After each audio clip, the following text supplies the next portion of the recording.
tenemos en la línea y agradecemos que nos tome la llamada al diputado por el Estado de México, Brasil Acosta. Muchas gracias, diputados, por recibirnos la llamada. Hola Jesús, un saludo a ti y a todo tu teleauditorio.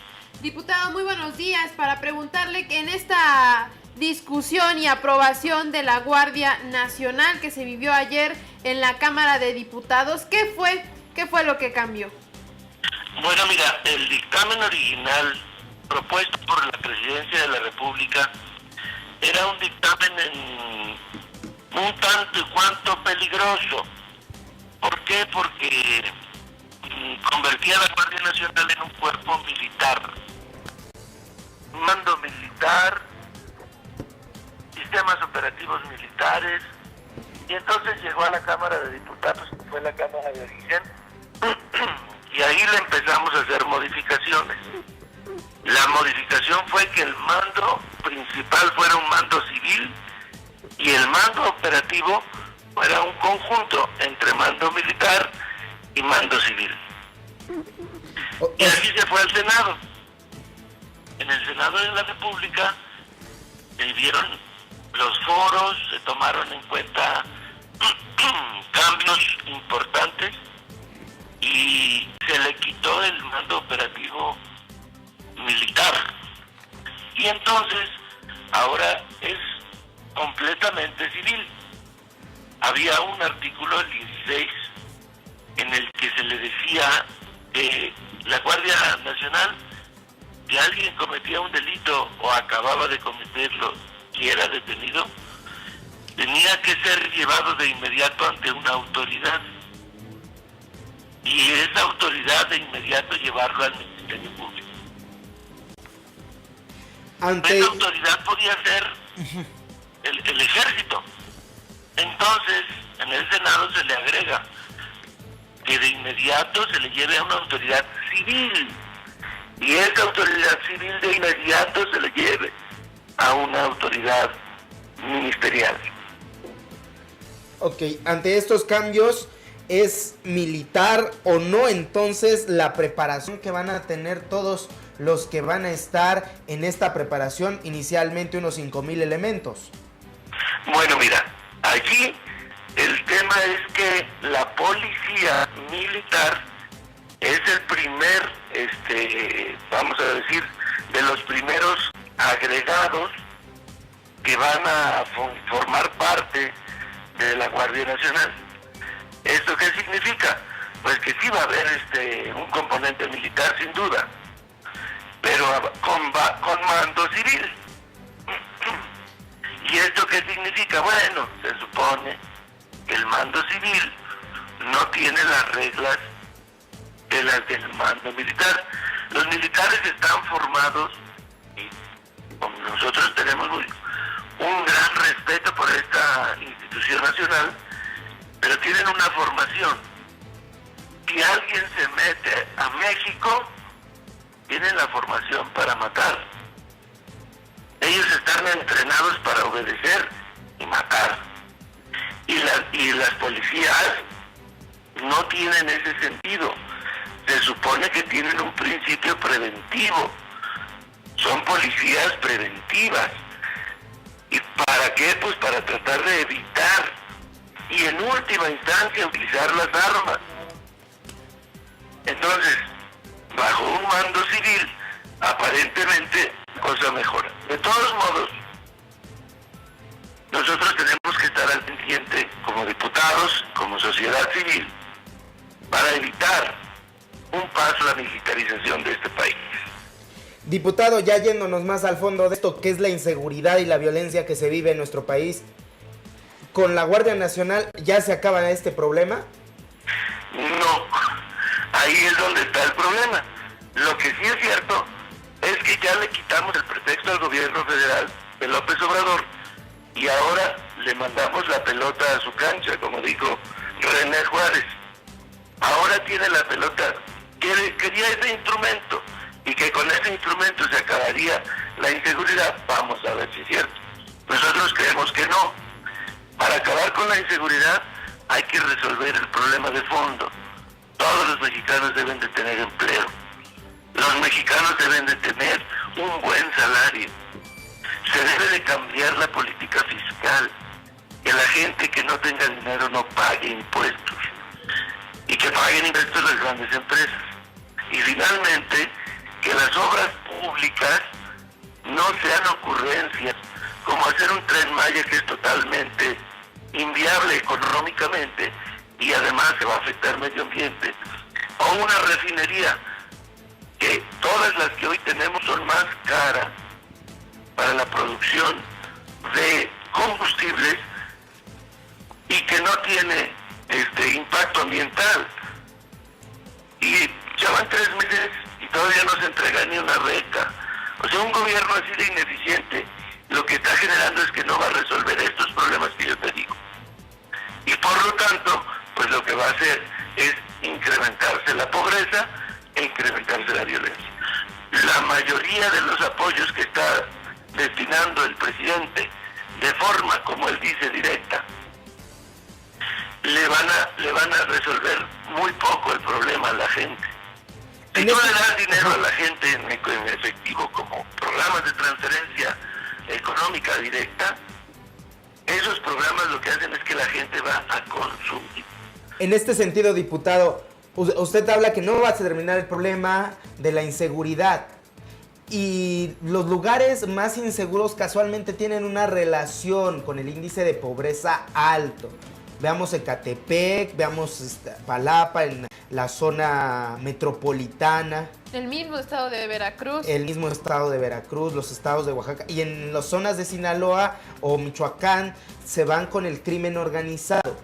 ¿Se les va a dar apoyos verdaderos para que se combata de raíz la creación de estos órganos delictivos, de estas organizaciones delictivas?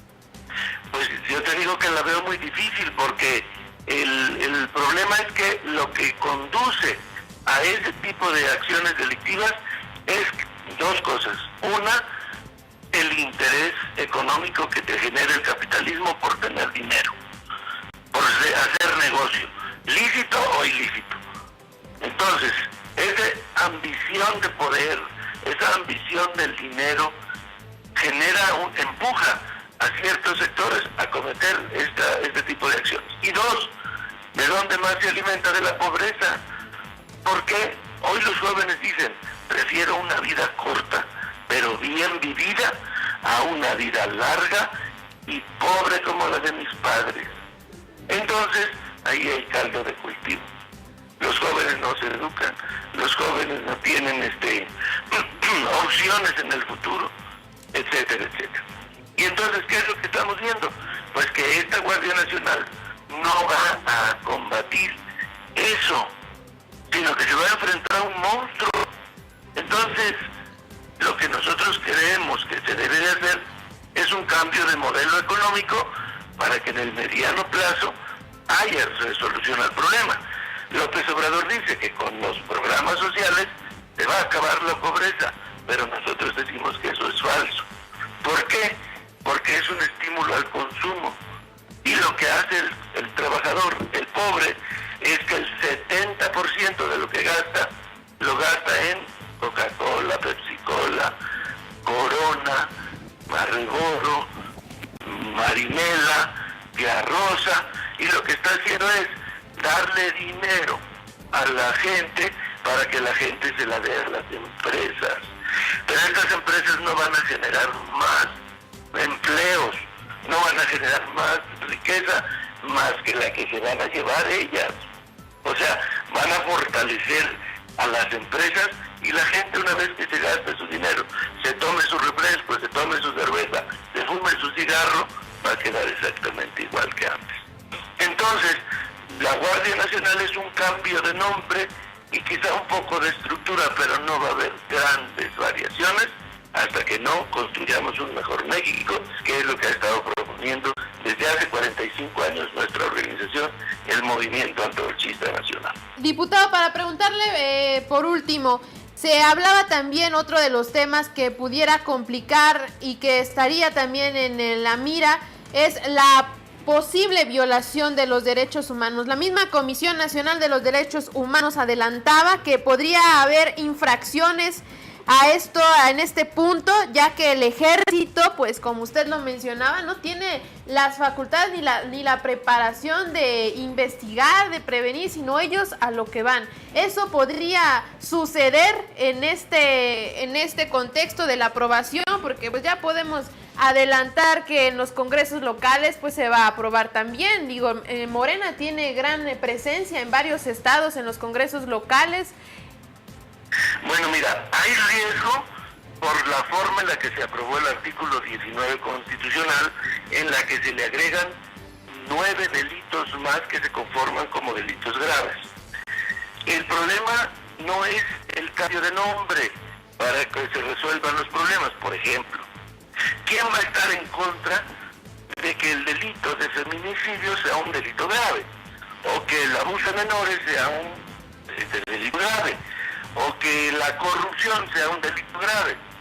Bueno, así formalmente, pues si tú te opones, te van a decir de cosas y que eres un corrupto, bla, bla, bla. Pero yo te aclaro, es que esos delitos ya son graves. El delito de homicidio calificado es grave. Entonces lo que quieren es solamente cambiarle la forma a la cosa, como para que con eso se disminuya el delito. Pero eso no va a suceder. Segundo, el delito de corrupción. ¿Qué es la corrupción? ¿Quién define la corrupción?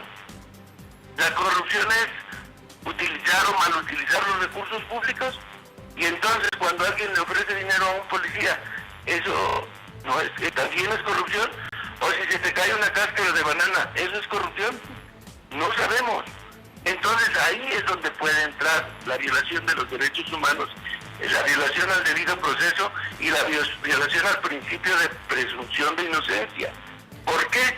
Porque si a alguien de la Guardia Nacional se le ocurre decir al jefe de comando, es corrupción, llévalo a la autoridad civil y dile que hay corrupción. Entonces, como corrupción ahora es delito grave y es tan abstracto, te pueden meter a la cárcel durante 2 años y enfrentar tu proceso en la cárcel. Y pues ya no sabes si fue consigna o si realmente hubo un delito que se cometió. Entonces sí hay posibilidades de que los derechos humanos se violen. Ahora, el Alto Comisionado de los Derechos Humanos de la ONU va a estar al pendiente de la formación de la Guardia Nacional. Esa es una ventaja, pero al mismo tiempo los mexicanos debemos estar abiertos de ojos y no permitir que esto se convierta efectivamente en un instrumento para la violación sistemática de los derechos humanos y para quitar del camino a los enemigos de López Obrador, porque lamentablemente hemos visto que las conferencias de la mañana se han convertido en un tribunal en donde se enjuicia, se sentencia, se califica, y como ya lo dijo el presidente, entonces ahí está el asunto del comisionado de la Comisión Reguladora de Energía, que se atrevió a criticar con razón a los candidatos a comisionados propuestos por López Obrador, y de inmediato se dijo que había un conflicto de interés, que tenía cuentas bancarias no sé de dónde, o como se hace con nuestra organización de Antorcha, que a cada rato nos acusa de que somos una organización intermediaria cuando eso no es cierto. Nos acusa de que somos una organización que trafica con los recursos públicos y vive de los recursos públicos sin ninguna prueba. Pero ya ahorita estamos sentenciados por el presidente. Entonces no vaya a ser que el día de mañana haya un retén y salga y soy de Antorcha, tú eres corrupto, a la cárcel. Eso es muy peligroso. Por eso hay que estar muy atentos a que no vaya a cometerse delitos de esta naturaleza y que más bien se violen los derechos humanos, y nosotros vamos a estar muy pendientes y señalando en la opinión pública y en su espacio, si ustedes nos lo permiten, para que nosotros digamos las cosas como las pensamos. Claro que sí, diputado, estaremos platicando más de este tema. Muchas gracias por hablarnos de la Guardia Nacional y pues todo lo que conlleva. Agradecemos que nos haya tomado la llamada. Muchas gracias a ti, Jesús, y a Citlali por su atención.